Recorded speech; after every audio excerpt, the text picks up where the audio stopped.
Tous les ports construits de façon illégale à Matadi seront tout simplement fermés. Cette déclaration est du vice-ministre de la Justice Bernard Takaïche Ngumbi qui, avec son collègue de transport et voie de communication Didier Mazengu Makazu, séjourne dans le Congo central où ils effectuent une mission de vérification de conformité des installations portuaires privées.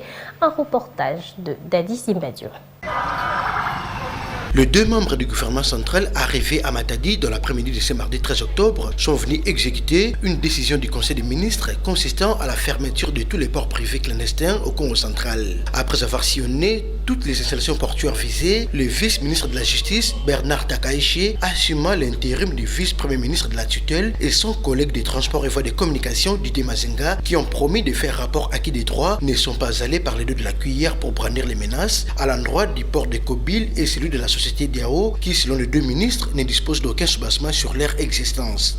En ce qui concerne l'aspect juridique, c'est l'examen des documents qui sont en notre possession pour le moment.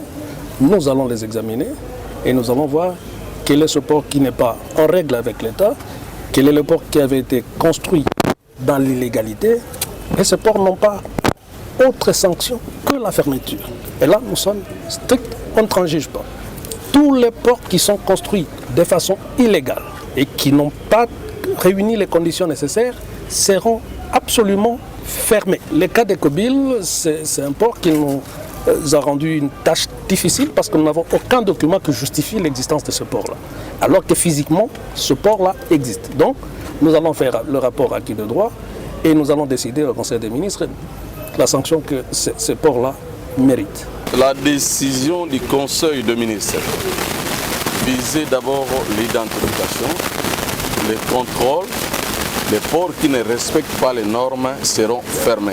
Après Matadi, cette délégation interministérielle s'est rendue à Boma, deuxième ville portuaire du Congo central où elle va effectuer la même mission. À titre de rappel, le 52e Conseil des ministres avait enjoint le week-end dernier le ministre des Transports et voies de communication ainsi que le vice-ministre de la Justice de procéder à la fermeture de tous les ports clandestins qui fonctionnent au Congo central, une mesure visant à sauver la société commerciale du transport et des ports, a soutenu le président de la délégation syndicale de l'ex-ONATRA qui accuse l'ancien régime d'avoir mis à genoux leur société.